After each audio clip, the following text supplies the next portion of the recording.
I'm Captain Logan. And I'm Steve Baxi. And today, Steve and I are going to talk about yet another Batman vs. Superman trailer. I want to say this is the first time, Steve, that we've ever felt the need to do a video every time a trailer comes out for one movie. Like, even Star Wars, I haven't done one for every trailer. Yeah. We've done one for the teaser, we did one for the Comic-Con trailer, we did one for this trailer. And now we're doing one for this trailer. But there has been stuff to talk about and speculate about with each of them. And each time we get a trailer, and this is the big thing I'm impressed with, Steve. Each time we've gotten a trailer, it has drawn a fuller picture and has made me think differently about the project. Every time. Yeah. The Comic-Con trailer, it was, okay, at least it's stylistic. I mean, like, I don't know if I like this premise, I don't know if I like doing Frank Miller's Batman, but at least it looks like a really stylized comic book thing. And then the second trailer, it was, oh, this might actually be, like, a lot of fun and have a lot of really cool mythology and stuff and looks really, really comic book. And then this trailer is... oh, and definitely not joyless. That's the thing I am most excited about and got most out of this trailer. Besides, I feel like the skeleton of the whole plot now. I feel like I kind of know the whole movie at this point. I feel like they've sort of ruined the movie, but I'm hoping that it's one of those things where we go to the movie and we go, okay, there's so much going on that they did not ruin the movie. I guess we'll see, but I feel like the trailer is in 3 acts, and... It kind of is. I feel like we have beginning, middle, and end here. Yeah, we really do. Well, it's 3 minutes. We get a minute per act, and there you go. I don't know if that's on purpose. I don't know that you should do that necessarily, but I don't know. I don't feel yet like I did, Amazing Spider-Man 2, where I've seen the whole movie. I just feel like I know... I just feel like the outline of the plot is pretty clear at this point. Yeah. I still don't think the Doomsday thing at the end should have been in a trailer. Like, I know people were speculating about it for a while. I just don't think we should have seen it, especially considering it's still 3 months out. I don't like that we know it about that yet. Yeah. Because that would have been a wonderful reveal. It would have been really cool, and I feel like that's a thing that you could get away with not telling anybody about. Yeah. No, easily. I think. Yeah. I mean. I don't care for Doomsday as a comic book character anyway, so it doesn't really affect me whether or not he's in the movie. But I just feel like you've got Batman vs. Superman. If people go in the theater and Doomsday shows up, it's kind of cool. It's like Hydra and Winter Soldier.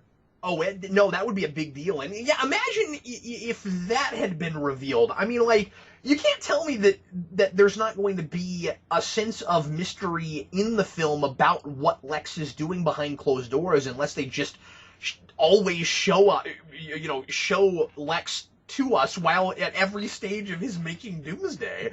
Like, yeah, like, we know that he does it. We know at least they're making us think with the way this is edited that Doomsday is either a clone of Zod or a reanimated Zod as a monster, but it's clear that Lex is responsible for it. Yeah.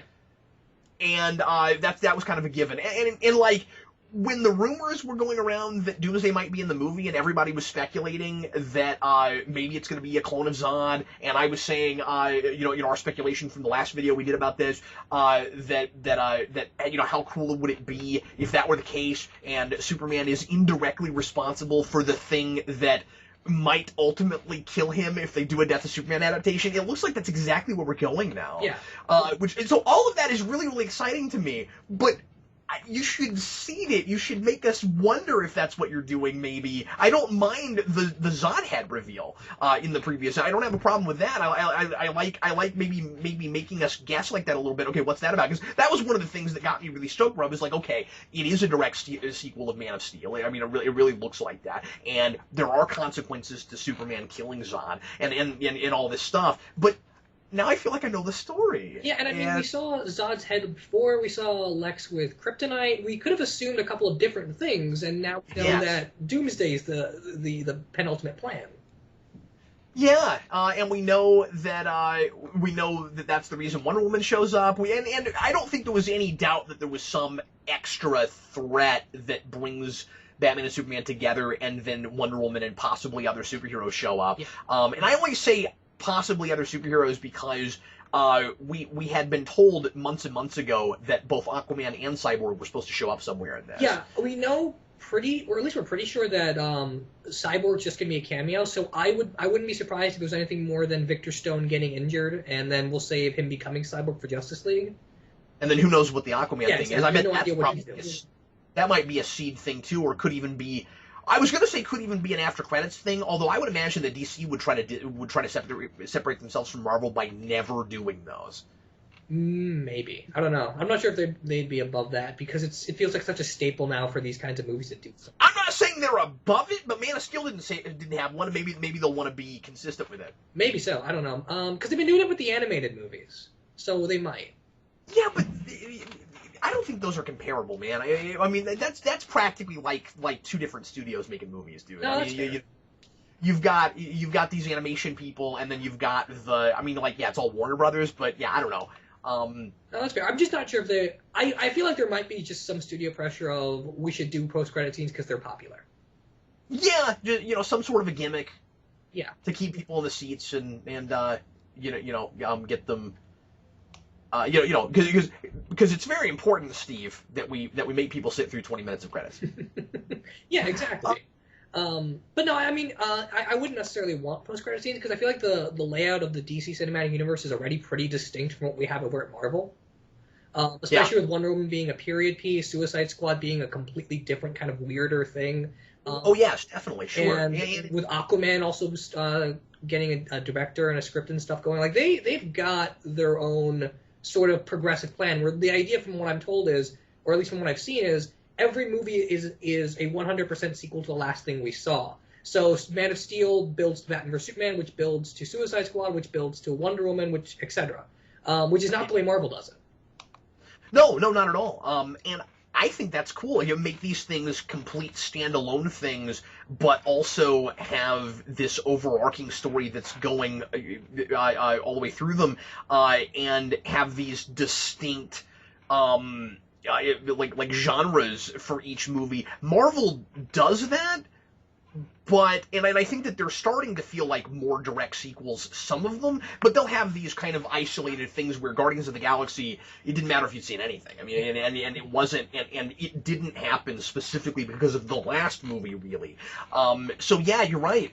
That's kind of, it's interesting they're doing it that way. It makes me wonder if they'll try to keep the amount of stuff they make in their universe smaller than Marvel's, because Marvel wants to be everywhere. I mean, they've got their TV shows and they've got everything in the same universe, but DC already has all these TV shows that are not going to be connected. So it makes me wonder if the cinematic universe for DC doesn't just stay there, and if it's not just about like because I always said with Marvel for a long time I called it like Marvel whatever 2, 3, 4, 5. It doesn't feel that way as much as it used to, especially again because we have the Netflix shows now and we have the ABC shows. But then with this, it really is, as you said, DC Comics adaptation number 1, number 2, number 3. I kind of like that. I don't have a problem with it. And I complained before a lot that we weren't getting a Superman thing before this. I'm starting to feel like I might walk out of the theater and not mind that anymore. Yeah, I agree with you. I think they might have. I think one thing they could do that Marvel hasn't been able to hold together just yet is maybe having these superheroes meet in more than just Justice League movies. Because we've got Wonder Woman, Superman, Batman, and Aquaman in this movie. And we've got Batman and Suicide Squad. We might get more superheroes in Wonder Woman. If they can keep the fact that all these heroes interact with each other regular, it might make each one of those films work a little bit better as part of a universe. Yeah, and you know what the marketing strategy there is? This is brilliant business if they do it right. Everybody's going to want to go to all of them. Exactly. Yeah, everyone's going to want to go to Suicide Squad because Batman's in it. And what's cool about that is that if each of those individual genres are handled well, it will turn people into fans of genres that they never cared about before. Yeah. You know, somebody will go into the World War I period piece and maybe find themselves caring more about learning about World War I. World War II, Trump's won. Nobody talks about it. We don't know. A lot of people have no idea what the conflict was even about. Yeah. And I mean, how awesome is it that Wonder Woman gets to be there? Like, the way Greek myths are structured and the way World War I played out, it's a perfect parallel. Yeah, no, that's a really good point. And then Suicide Squad is this gritty, prison thing, and that's nothing like anything Marvel's done yet, even in its gritty Netflix stuff. Yeah. Yeah, no, it's a totally different thing. It's like the opposite end of Guardians of the Galaxy, if anything. Yeah, that's a really good point. Sure, where it's anti-heroes, it's rough and tough guys that aren't straight up superheroes and have done bad things, but you can still get behind potentially, or maybe not. With Suicide Squad, I imagine many of those characters will be people that are interesting to watch, but not people that for whom you would condone anything they do. Yeah, I mean they would all most likely be morally reprehensible people, but they're fun to watch. Yeah. I gotta tell you, man. If they mess it up, I'll be real surprised. Yeah. I mean, I'm glad that they're actually putting things in production so that it's full steam ahead. We've got at least 4 movies in this universe now. Yeah, I found myself today preparing for this video, thinking back on last year and the year before and things that I was saying about Warner Brothers and kind of making fun of them for how trepidatious they were being and too afraid to dip their pinky toe in a kiddie pool. And now in even like the shallow end, I felt like they were just kind of afraid to do anything. We haven't gotten their big giant the movie that will tell them for sure if all of this is viable yet. Yeah. And they're confident in it. They're sure about it. Now, they should be. They're crazy if they think a Batman versus Superman movie, no matter what it is, even if it was like claymation figures for 20 minutes on screen. They're crazy if they think that movie doesn't get close to the $700-800 million mark. Yeah, I mean they're releasing it in March. It's not even like a big summer blockbuster thing. It's Batman versus Superman. It will perform no matter when you release it. Yeah, and when they put it in March, I started changing my tune a little bit. As soon as they said, fine, let's not release... Could you imagine if they had put it in Civil War out at the same time? Because remember, the whole thing was that they originally had that set the same weekend, and at first we were all like, well, there's no way that they'll release that the same weekend as a Captain America movie. We didn't know at the time that the Captain America movie was also Marvel's big superhero fighting other big super... Imagine! If those things had been on the same weekend, that is nuts now. That was not Warner Brothers blinking, like people, I think, said at the time. That was Warner Brothers being smart and saying, fine, we know we can make as much money in March as we could have in June. Yeah, and I mean, even whenever that was we had Civil War and Batman vs. Superman go head-to-head, and Batman vs. Superman gets more box office, they both take a hit because some people have to choose between the two. So they're just going to maximize their profits if they don't go head-to-head. No, that's true. Neither company would have been smart in doing that. And if they had stuck to their guns and kept it that weekend, Marvel would have blinked and moved theirs, I'm sure. It wouldn't have made sense. Neither of them would have wanted to go up against the other. Neither one would have, quote-unquote, won that match. No, of course not. Yeah. You're right. They'd both be making a sacrifice for no good reason. Exactly. But I gotta tell you, this is a very exciting time. Because in the words of that kid from The Matrix, these are very exciting times. Because I was afraid, of course, after Man of Steel and Warner's kind of putting out announcements of things they thought they were going to do and constantly changing their minds, that we were going to get a really confused, trepidatious DC Universe that just didn't know what it wanted to be and was just trying to get something out so that it could compete with Marvel. And I think that what we are very likely to get now, or at least what it's starting to look like even before we've seen any of these things, is 2 really solid competitors that are doing what competition ought to make you do, which is making everybody better. It's really exciting. Yeah, I mean, DC has given David Ayer full run with Suicide Squad. This movie very much understands what it wants to be as well, so I feel like DC isn't what they used to be when they pulled George Miller's Justice League movie, where they were unsure about what would win, they were unsure about what tone to take, everything needed to be Christopher Nolan. I feel like they finally got a direction. Now, granted, I still say in some respects, like I'm still uncertain about whether or not this is a DC universe I'd like having represented. Like I feel like just inherently a DC universe should have a brighter color palette than this. But even so, so, at least they're doing Yeah. something, and at least they're confident in what they're doing.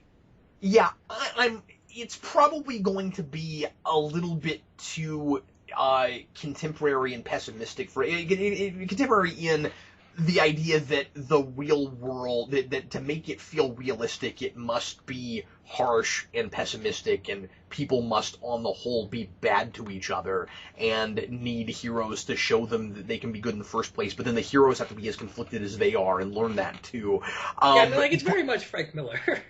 There has been some of that with Marvel to a degree, but like some of the folks that haven't liked the Marvel movies, I think, were hoping for something a little bit more like this because they felt like it was more realistic and they could believe it more. But what I think is really interesting is that the Marvel movies were especially at first trying to be the more kind of bright, heroic, but still contemporary and looking like present day in tone, like the Stan Lee stuff. But it isn't stylistic, really. It looks like the world looks like. And then this is looking like it's trying to be maybe a little bit more realistic in tone, or just in, people can relate to these characters because they're all flawed and conflicted and tortured. But then it looks like a complete unreality. I think it's really interesting. Yeah. I mean, like when you get to the end and you get to stuff with Doomsday and you see the way Batman and Superman are going at each other, it's really comic book. Oh yeah, it is really comic book, and like I said, I'm going to start going down through some of my notes if you don't mind, Steve, and talk about some specifics in the trailer and talk about some of the levity, especially.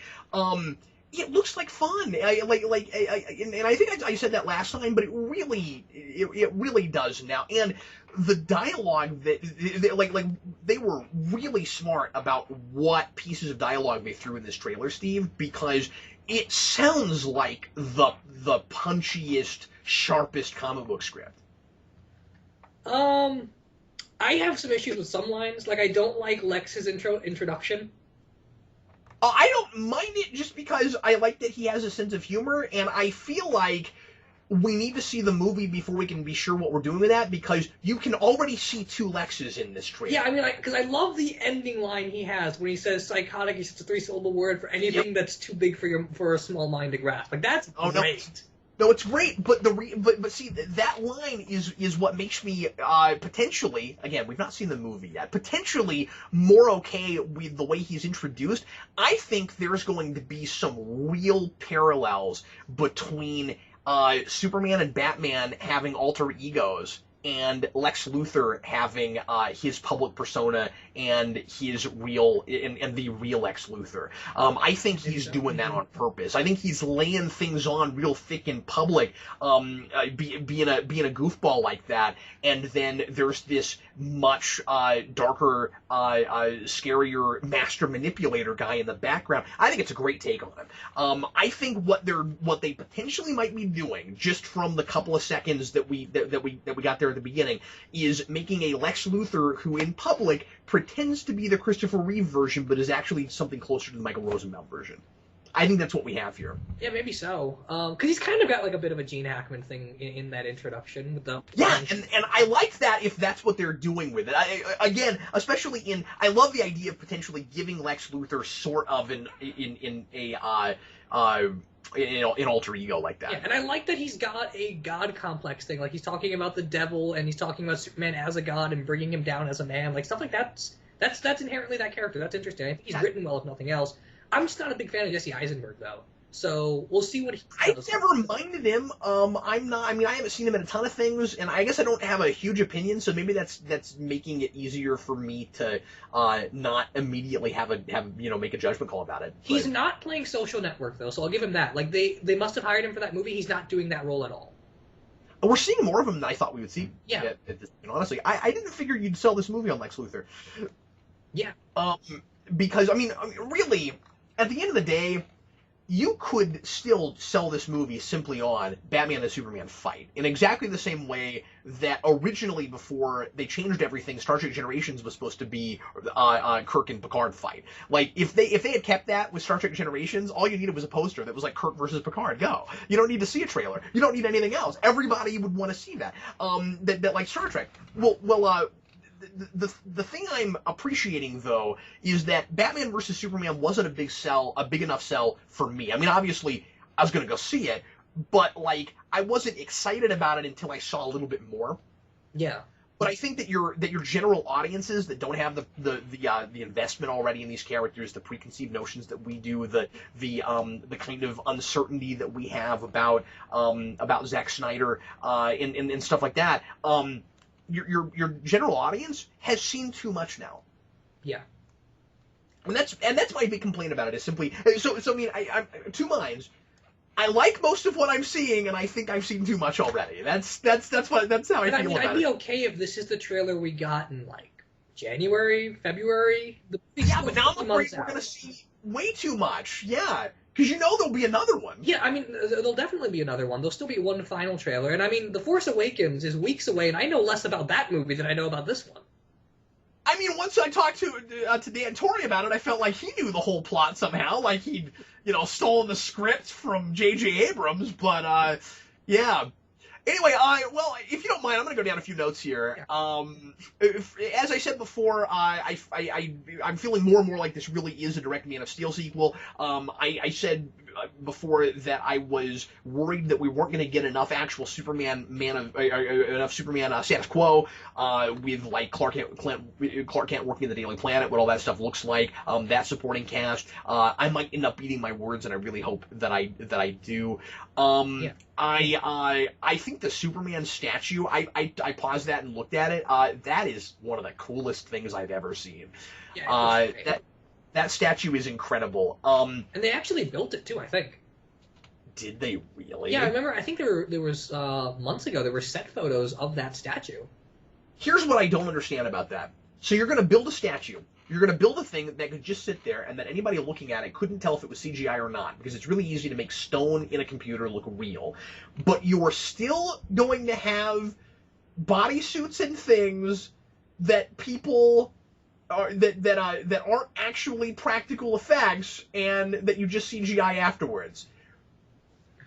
Explain that to me. It's a little bit odd, yeah. Because Batman pulls suits. You can build that stack unless somebody is interacting with it in some sort of way that would make it very hard to feel realistic. If I don't know what we're doing with the statue, but if no one ever actually physically interacts with that statue, that makes no sense to me.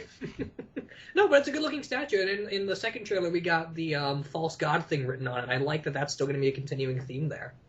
I think it's fascinating to have a Superman statue before Superman dies. And it's really hard for me not to think Death of Superman really hard now, because we've got Doomsday here. So now I feel like we're just adapting early '90s Superman with kind of more of a modern bent. Remember that we had a character in the first movie called Guardian for no good reason. We were already looking at that period.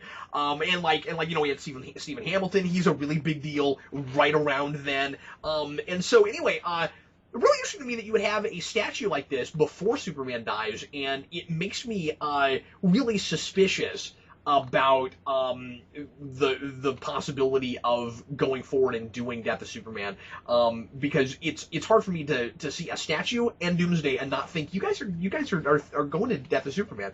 There's no way that they weren't looking at those comics and that wasn't somewhat the inspiration for that statue. Yeah, I mean, I'm sure they're pulling from those comics. I still, and it's way too on the nose. It was too on the nose in Man of Steel too, but I really like that they're going for the whole thing that people are like almost worshiping Superman. Yeah. Like he's actually become some sort of idol. And he's become so for the worst reasons possible, because one of the biggest problems with Man of Steel is that it's not that Superman's about hope, it's that he's about might makes right, and he doesn't understand that. And hopefully he gets that understanding here when he's actually inspiring people, and he doesn't know what they're inspiring to. Yeah, that's great. Yeah, well, what I would hope would be for there to be something akin to the copycat Batmans in Dark Knight. Oh, yeah, definitely. Where there are people who think they're following in Superman's footsteps, but they don't stand for what he thinks he does, and then he realizes he doesn't either. Yeah, and assuming the whole paramilitary thing is just a dream, like I think we kind of know, or if it's not that way, when we actually do have Superman soldiers out there thinking that they work for Superman.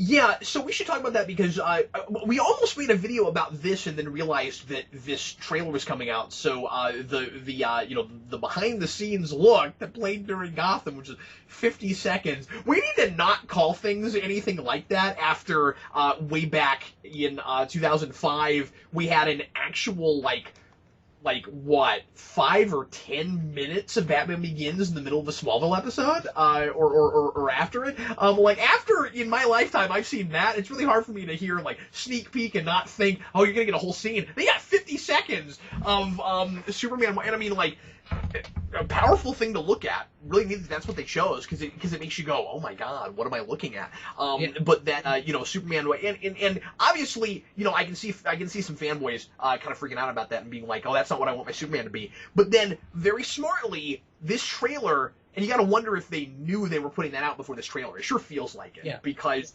you've got Superman walking into a room, pulling Batman is tied up. He pulls the mask off, and importantly, when he walks in, there's a line of people bowing to him like unto a god. Yeah.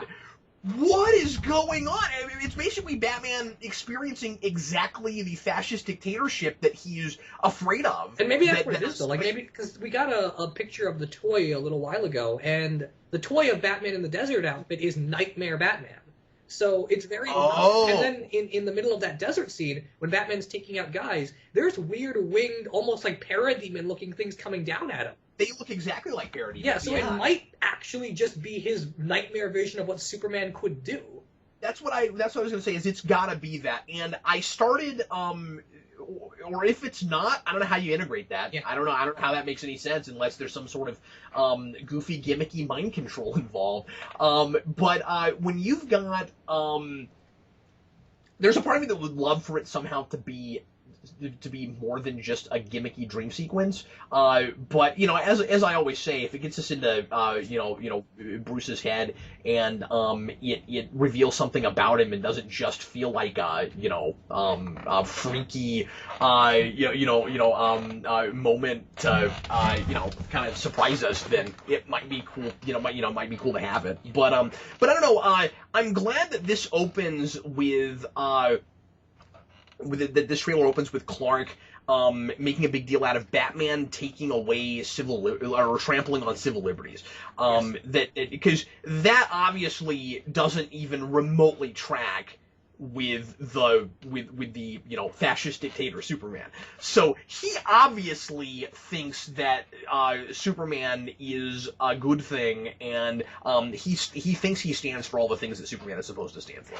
Yeah, and which is interesting that Batman has a nightmarish fascist version of Superman in his mind, and they're adapting in parts Dark Knight Returns, and Batman in that is kind of a fascist.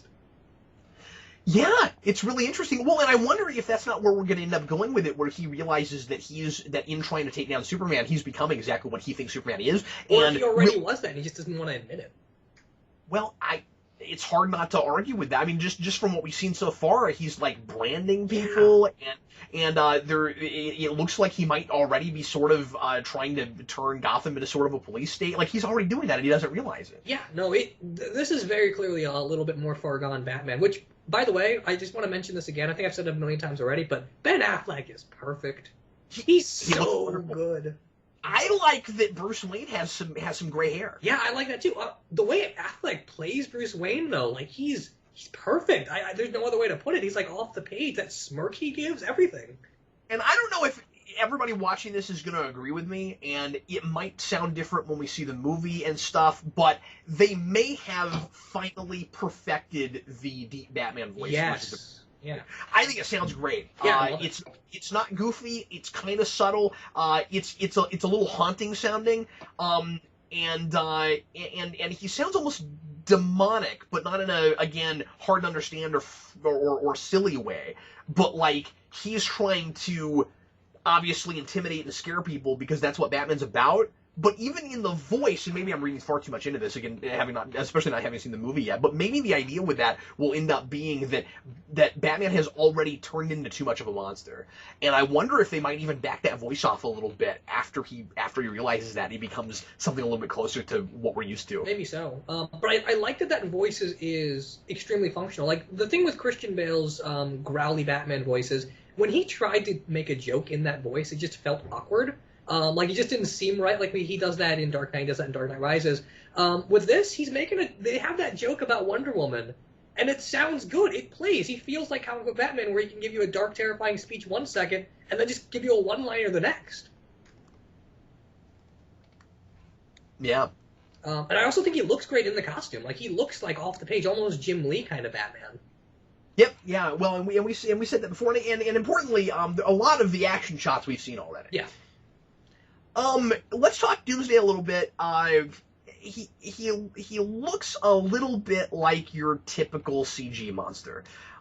He's kind of like if you took. He's kind of like if you got the same team, and I don't know who the special effects artists are on this movie, but it's like if you got the same team that made the Abomination for Incredible Hulk and told them to make Doomsday. That's what it looks like to me. Yeah, it looks like Michael Bay's Ninja Turtles and MCU Abomination fused together.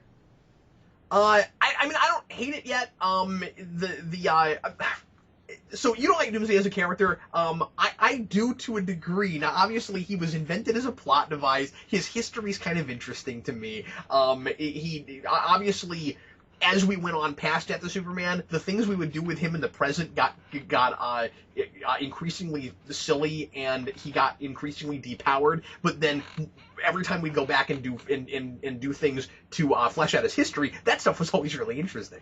But his bones. His bone spikes aren't, like, very big and pronounced. I'm not sure why we're so reserved with the bone spikes, but okay. And I'm always going to complain about this. I've always wanted to see a screen adaptation in one form or another of Doomsday with the bone eyes. Where are the bones on the eyes? Anyway, it's not a big deal, but I don't know. That was the thing I was hoping they would do, and we don't get the bone eyes. Doomsday, at least comic book wise, he's a very visually distinct monster character. Like he's got his own kind of iconic look, and why do we keep changing it? I don't understand that. We keep changing it, and I mean, even if you don't do everything off the page, he just looks like a generic monster. Like, he just looks like anything you'd seen in a monster movie. He looks like the things from Pacific Rim. He looks like Abomination. He looks like every movie monster.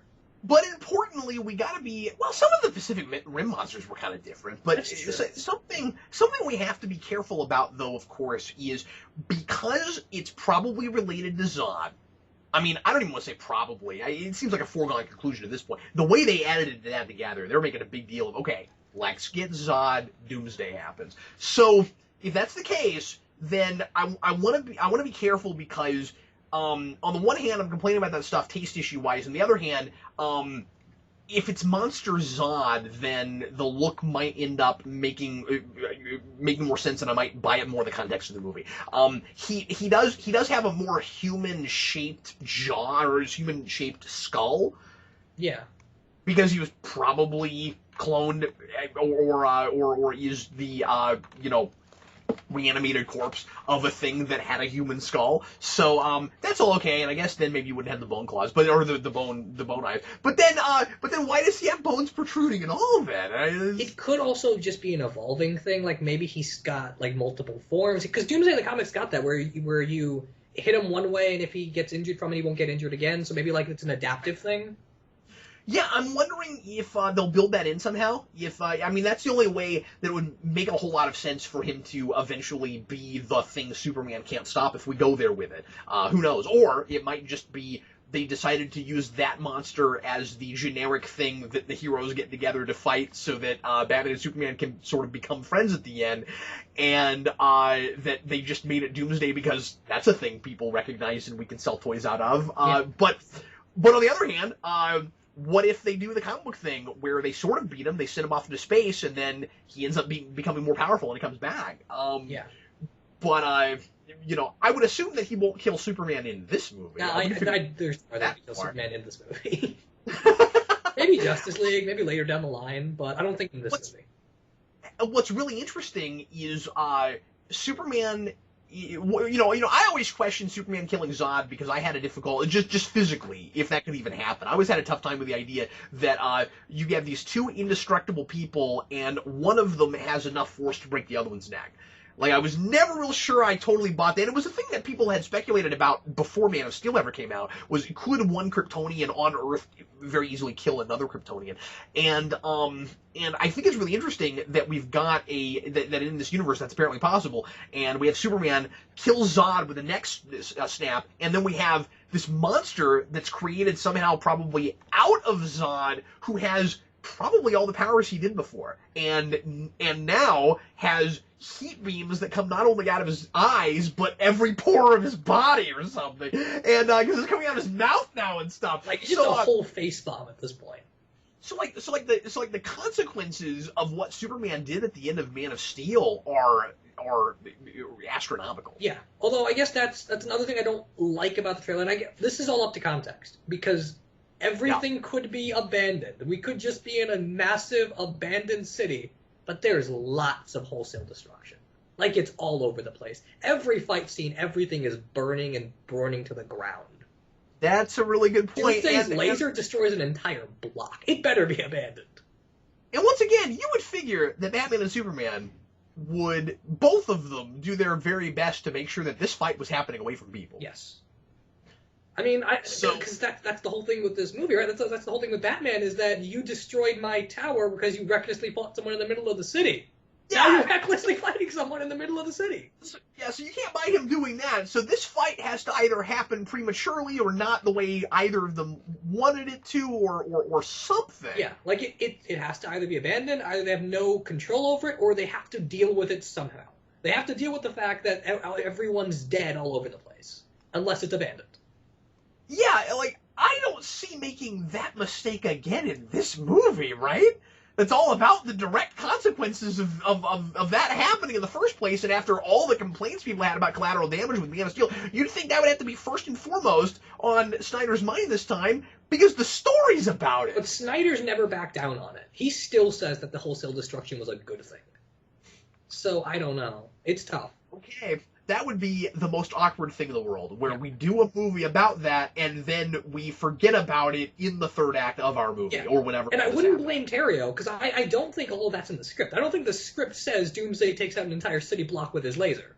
But as I've said a lot, I was never sure that all that stuff was in the script with Man of Steel either. It always felt to me like a thing that Snyder put in to ramp and when you look at behind the scenes, it sure looks that way. Where Snyder is just trying to ramp things up, and he's not really thinking about the the people in the buildings. And again, as I've said before, neither was I the first time I saw it. Like, the collateral damage thing wasn't a problem for me until people started bringing it up, and I decided that there was something to that criticism. But it's because I wasn't emotionally invested in the action scenes in that movie. I was invested in ideas and a lot of cool science fiction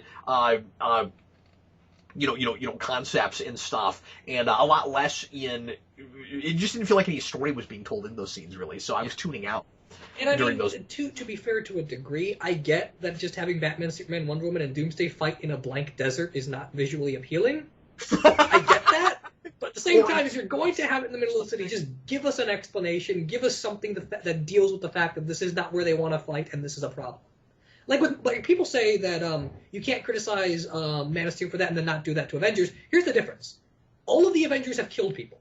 They're okay with saving some lives and letting others die. They've done this in films, and they grew past that in Age of Ultron. That was the whole point of that movie.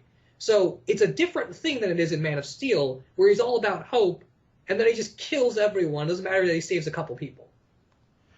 You also don't have anybody in the Avengers in that first movie that has the kind of power set Superman does, where it would be really easy to just fly away and lure whatever's fighting you away. Like, how would you lure that entire alien armada away from the city? Exactly. Like, it's just a different practical consideration. Yeah, that's an issue of. Okay, so that scene is kind of a war movie scene, and the idea is that you have an opposing force that has chosen the battlefield to be New York City, and the other side doesn't really have any choice of where they fight. That's where they are. Yeah. Yeah, exactly. And again, Avengers, the first movie has that same thing Man of Steel does, where the Avengers don't win because they have an ideology. The Avengers win because they're stronger. And then they make a movie that deals with the fact that you can't just be strong. So Batman vs. Superman has to do that to a degree. And when Man of Steel, Zod is after Superman. It's not like the Zod in Superman 2 where he's trying to take over the planet. Exactly. Yeah. I mean, like he's trying to terraform the planet, but he's not wrecking that city in order to show everybody how strong he is or whatever. He's just after. If Superman wanted to lure him away, he probably could. Yeah. Again, it's a criticism I didn't think of the first time I saw it, which is why I loved it so much in the first place, because I didn't see all that. It wasn't a big deal to me because I was thinking about all the nature versus nurture stuff and all that. Right. But with Avengers, Captain America can't just walk out of that city and hope that all the aliens follow him. They're there to take over. Exactly. Yeah. It's just a different. They're not there to fight the Avengers. Yeah, and I mean that's just the one thing I want Batman vs Superman to address is that there's lots of destruction all over the place. Just give me a story explanation or some kind of thematic thing that talks about it. I would be so surprised if they didn't. Okay, so there was a lot of speculation that maybe Batman and Wonder Woman knew each other from before, and this trailer makes it pretty clear that neither is familiar with her. Well, we've heard them in interviews say that Diana Prince and Bruce Wayne know each other.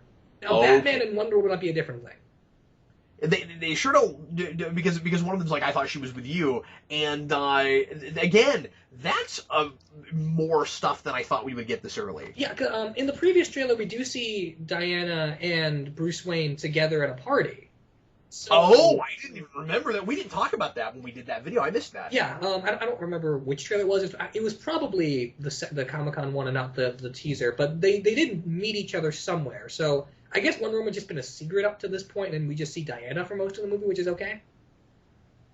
Yeah, well, that's interesting that she'll be in there. What I like about that is that Wonder Woman doesn't come out of nowhere. Yeah, that means that she's seated, and we have that. And it sounds like this is a movie that's all about secret identities. Yeah, it seems like it.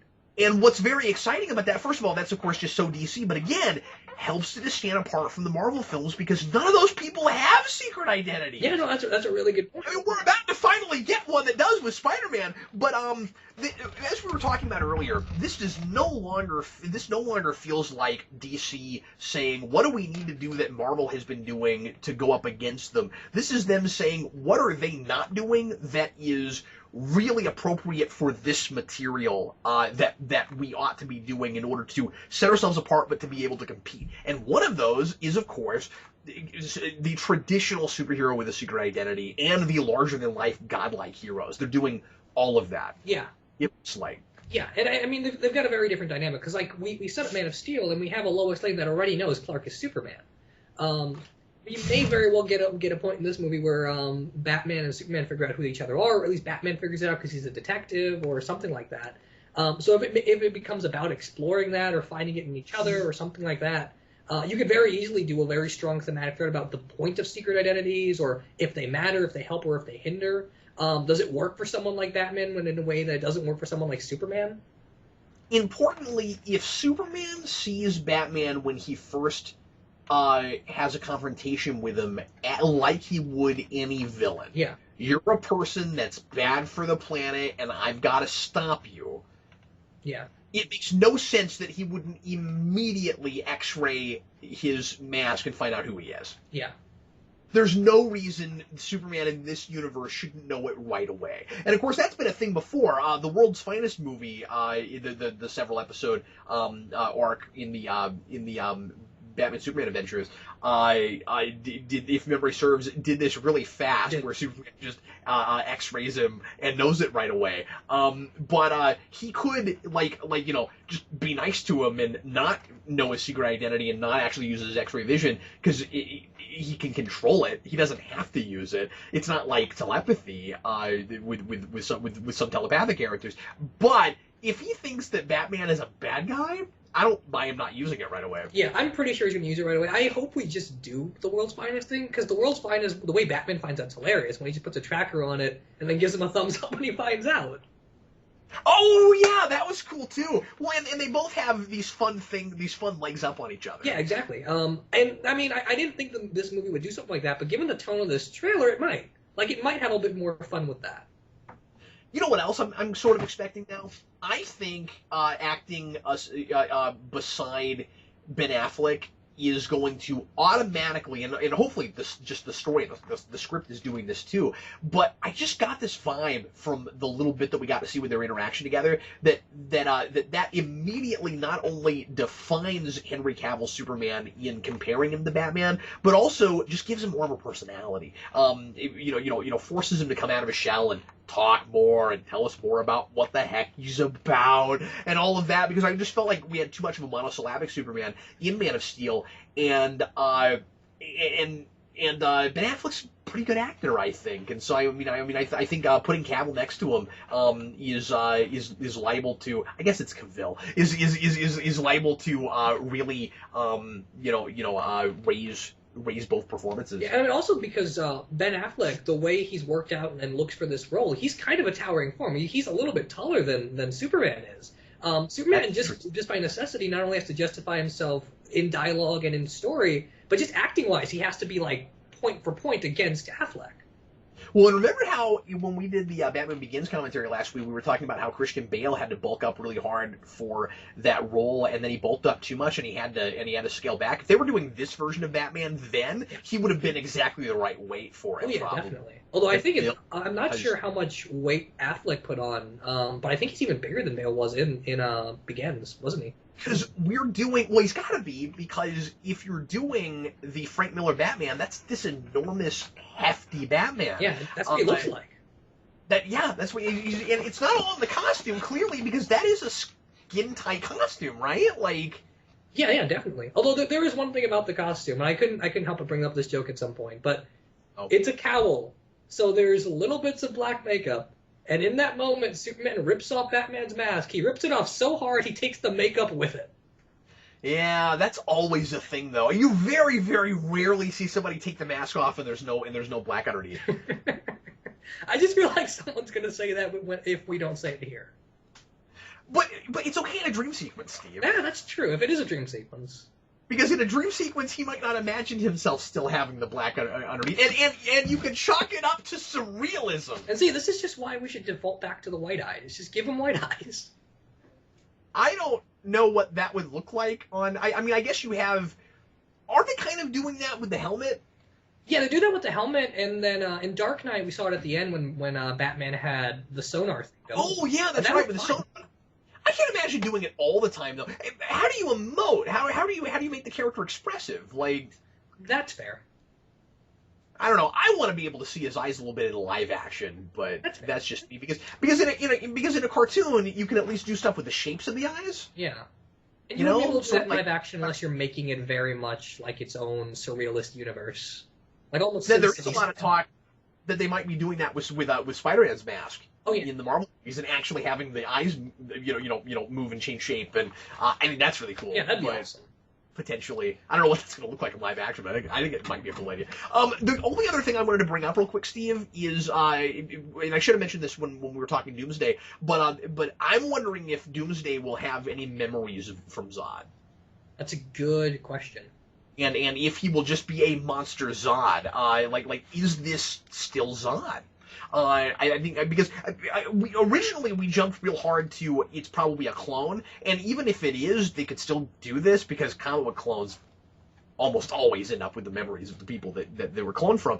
I'm hoping at this point that it's a reanimated corpse. I think that's cooler. Well, and then also if you think about it, when we saw the way Kryptonians were born in Man of Steel, who they are and their identity and their purpose is in their DNA. So Doomsday might have that to a degree no matter what they do.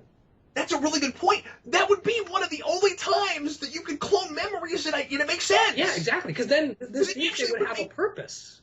It would make perfect sense because, and also, boy, this it's really cool to do this kind of genetic engineering stuff with these Kryptonians. If you think about it, Yeah. Because these are programmed Kryptonians. They're basically genetic robots. The way that they're put together, or at least they feel that way. And then there's that big question, of course, of whether or not they can ever be more than the sum of their parts.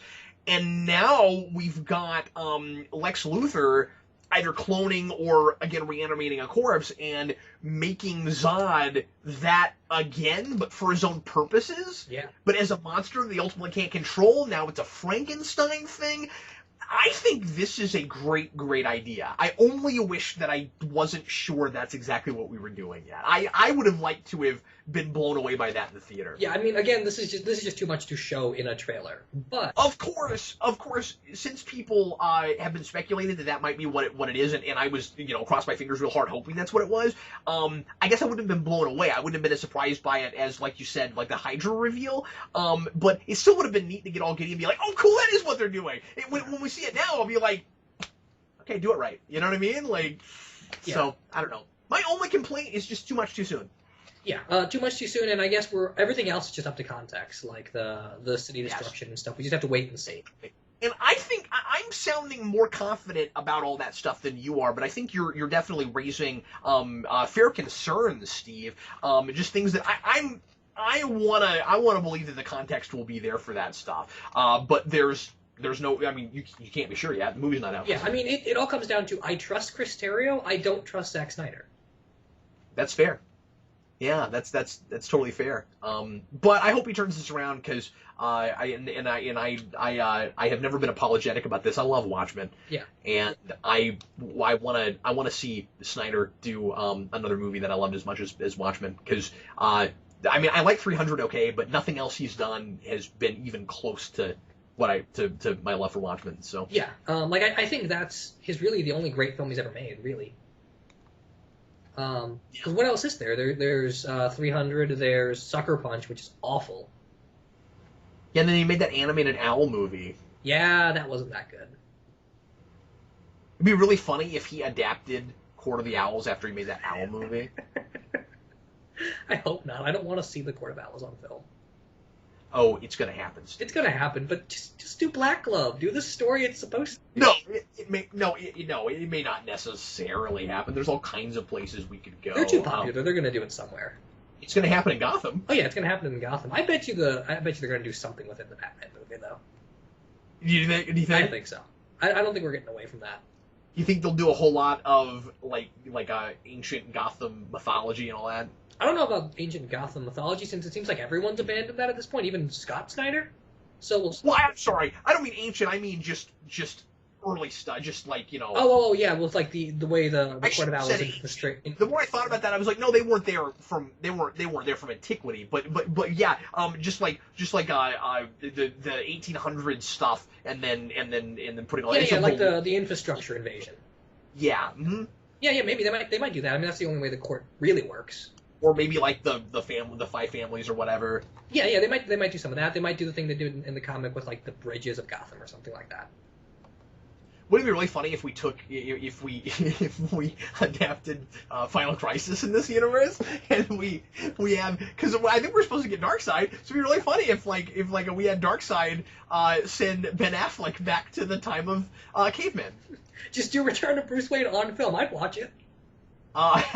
Honestly, that's not the worst idea ever. I would enjoy that immensely. I would. That sounds awesome. I want to see Caveman, Batman, Ben Affleck. Caveman, Batman, yeah, and make it a vignette film, Steve. Yeah, exactly. You can throw Jonah Hex in there. You can throw Vandal Savage in there. Just do the whole story. He's a pirate, yeah, and then you use that to introduce a bunch of characters that are in older times that still exist today, and then put them in movies later. Yeah, and then the last two halves of the movie will make absolutely no sense because we have no idea what the Barbatos thing is, but that's okay. Oh, the possibilities are endless, Steve. Just well, anyway, the movie. That's all. Was there anything else about the trailer that you want to talk about that we didn't talk about? It's weird to me that Bruce Wayne would drive up to a building and drive his own car. Like he has a butler for these things. That's what Alfred does. Yeah. That's about it, though. Yeah, well, I was gonna say, I guess yeah, there is Alfred. I guess we've seen Alfred. Yeah, Jeremy Irons, he looks great. Yeah, he does. I forgot about that for a second. I was like, well, he's older. Maybe Alfred's dead, but no, Alfred's not dead. We saw him there. Yeah. It seems like what we've got right now is a loner Batman who's only got Alfred, but used to have other people. Yeah, he used to have a Robin, as far as we can tell. I would love to find out that he used to have a Batgirl and that her name now is Oracle. That's what I'd love, and I'd love to find out that there's another Batgirl running around and her name is Cassandra Cain. And I mean, I would love to have Tim Drake in there, and he's actually Tim Drake, but we're not gonna get that. You don't think we'll get I that? don't think we'll get that. No one likes Tim Drake except me at this point. It's sad. Well, hey, that's fine because I don't want to see Red Robin with feathers. I don't want to see that awful New 52 costume in live action. I don't think we get that. Although doing traditional Red Robin would be pretty freaking cool. Wouldn't you love to see a movie where it's Tim Drake as Red Robin going around hanging out with Ra's al Ghul and earning the title detective? Like, that would be amazing.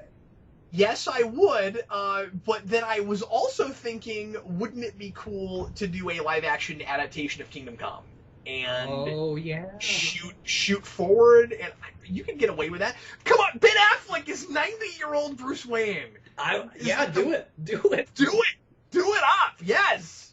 He would be perfect. As I said, the possibilities are endless. Well, anyway, everybody, thanks as always for watching. We sure appreciate it. Let us know what you thought about the trailer. We talked about this for way longer than I thought we were going to. Steve and I can't make videos less than an hour, apparently. But, apparently not. But there ended up being more stuff to mine here, and we were able to do more speculation than I thought we would. And hopefully we didn't repeat ourselves too much from last time. But anyway, so thanks for watching. Hope you enjoyed it, and we will see you again with some more videos down the road. Be sure to tune in for Primetime Crisis this Sunday night at 8 Central. We've got some mid-season finales. Steve, I'm fuzzy on this. Flash and Arrow. Is that mid-season finales already setting up Legends of Tomorrow, or do they have one more episode? No, they have one more episode each.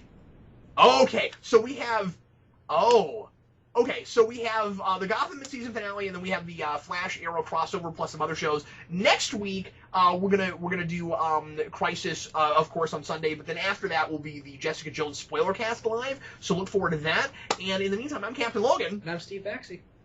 and we'll see you later.